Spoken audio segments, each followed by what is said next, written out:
Hi all. So బెల్లం tea ఎలా ready చేసుకోవాలో చూద్దామా ఈరోజు. సో ముందుగా అయితే స్టవ్ ఆన్ చేసుకొని ఒక పాన్ పెట్టుకొని దాంట్లో 1.5 గ్లాస్ వాటర్ యాడ్ చేసుకోండి. ఇక్కడ గుర్తుపెట్టుకోవాల్సిన విషయం ఏంటంటే వాటర్ ఎంత యాడ్ చేసుకుంటున్నారో మీరు మిల్క్ కూడా అంతే యాడ్ చేసుకోవాలి. దీనివల్లే మనకి బెల్లం టీ టేస్ట్ అనేది చాలా చాలా బాగుంటుంది.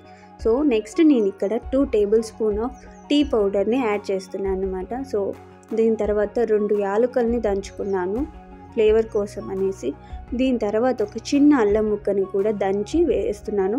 అల్లం ముక్క అనేది అస్సలు మిస్ చేయొద్దు. ఈ టీకి అల్లం ముక్క కూడా చాలా చాలా ఇంపార్టెంట్. ఫ్లేవర్ అనేది చాలా చాలా బాగుంటుంది బెల్లం టీకి అల్లం అనేది. సో అస్సలు మిస్ చేయొద్దు. సో ఈ డికాషన్ అనేది మనకి చాలా బాగా మరగాలన్నమాట. ఎంత బాగా మరిగితే అంత బాగుంటుంది టీ అనేది. సో దీని తర్వాత నేను ఇక్కడ 2 టేబుల్ స్పూన్ ఆఫ్ బెల్లం పౌడర్ని యాడ్ చేస్తున్నాను.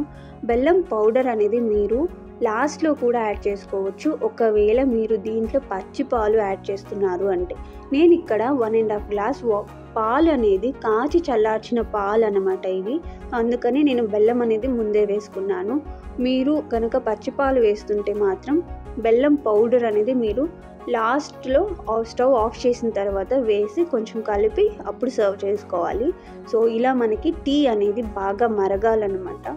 సో మరగడం వల్ల టేస్ట్ అనేది చాలా బాగుంటుంది అండ్ ఫ్లేవర్స్ కూడా బాగా పడతాయి. అండ్ స్టవ్ ఆఫ్ చేసి బెల్లం టీని సర్వ్ చేసేసుకోండి.